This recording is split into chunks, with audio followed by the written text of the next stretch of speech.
리우데자네이루라는 이름은 1월의 강이라는 뜻을 가지고 있습니다. 1502년 1월 1일 포르투갈 탐험가 가스파르 드 레무스는 남아메리카 대륙의 해안에 도착합니다. 강이 흐르는 입구로 착각한 그는 이 지역을 1월의 강이라 부르게 됩니다. 하지만 이곳은 강이 아니라 세계에서 가장 아름다운 만 중 하나, 과나바라만이었습니다. 그렇게 리우데자네이루라는 이름이 태어났고, 이 이름은 단순한 지명이 아니라 수세기 동안 격동의 역사를 품은 하나의 상징이 됩니다. 16세기 후반, 브라질은 본격적인 포르투갈의 식민지로 편입됩니다. 당시 리우 지역은 전략적 요충지로 떠오르며 유럽 강국들의 관심을 받았습니다. 특히 프랑스는 이 지역의 영향력을 확대하려 했고, 이에 포르투갈은 군사적 거점을 구축하여 리우를 수비하는 데 집중했습니다. 1565년 포르투갈 장군 에스테바우 드 사는 프랑스의 위협을 몰아내기 위해 리우데자네이루시를 공식적으로 창건합니다. 이후 리우는 점차 해양 무역과 사탕수수 농업, 노예무역의 중심지로 부상합니다. 브라질의 발전은 아프리카 대륙에서 끌려온 수많은 노예들의 희생 위에 세워졌으며 리우는 그 슬픈 역사의 한복판에 있었죠. 1808년 나폴레옹이 포르투갈을 침공하면서 포르투갈 왕실은 도망치듯 브라질로 이전합니다. 유럽의 왕실이 식민지로 이전한 사례는 세계사적으로도 매우 드뭅니다. 도주한 조항 6세는 리우에 도착해 도시를 사실상의 제국 수도로 만들었습니다.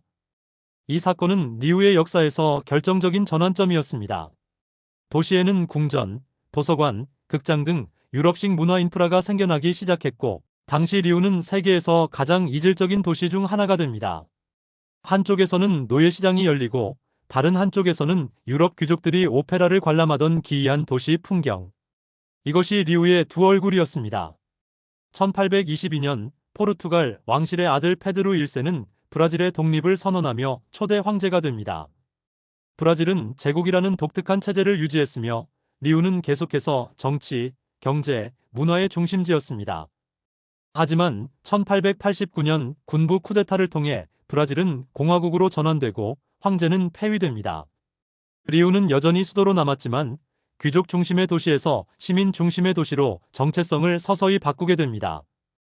20세기 초 리우는 브라질의 파리로 불릴 정도로 우아한 도시였습니다. 당시 리우 시당국은 대대적인 도시 정비를 통해 중심가에 유럽풍 대로와 광장을 조성하고 도시의 위생 문제를 개선하려고 시도했습니다. 그러나 급속한 도시 팽창과 산업화는 빈부격차를 심화시켰고 파벨로로 불리는 빈민가가 도시 전역에 형성됩니다. 화려한 해변과 언덕 너머에는 극심한 가난과 범죄가 도사리고 있었죠. 리우는 이중적인 현실 속에서 살아가는 도시가 됩니다. 1960년 브라질 정부는 국토 균형 개발을 명분으로 새로운 수도 브라질리아를 세우고 행정 수도를 이전합니다. 리우는 수도 지위를 잃지만 여전히 문화와 관광의 중심지로 존재감을 유지합니다. 리우하면 빠질 수 없는 것이 바로 카니발입니다. 매년 2월에서 3월 사이 열리는 이 축제는 전 세계 관광객을 끌어모으며 도시 전체가 하나의 거대한 무대가 됩니다. 삼바는 이 축제의 중심입니다.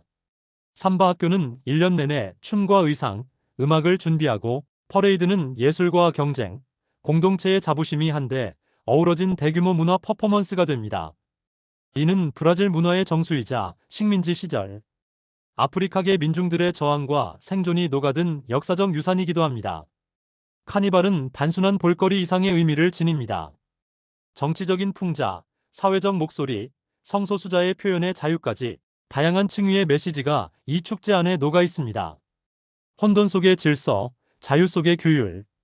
이것이 리우 카니발의 진면목입니다. 브라질 하면 축구입니다. 그리고 그 심장은 리우에 있습니다.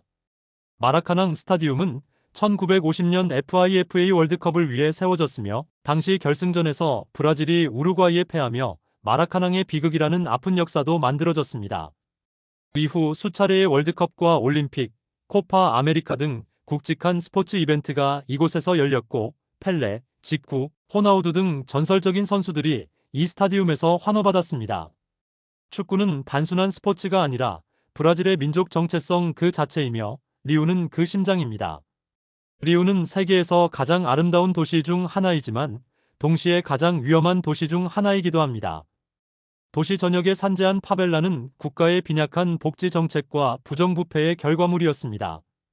마약 카르텔과 갱단은 경찰보다 더 큰 권력을 행사했고 많은 주민들은 국가로부터 방치된 채 살아가야 했습니다.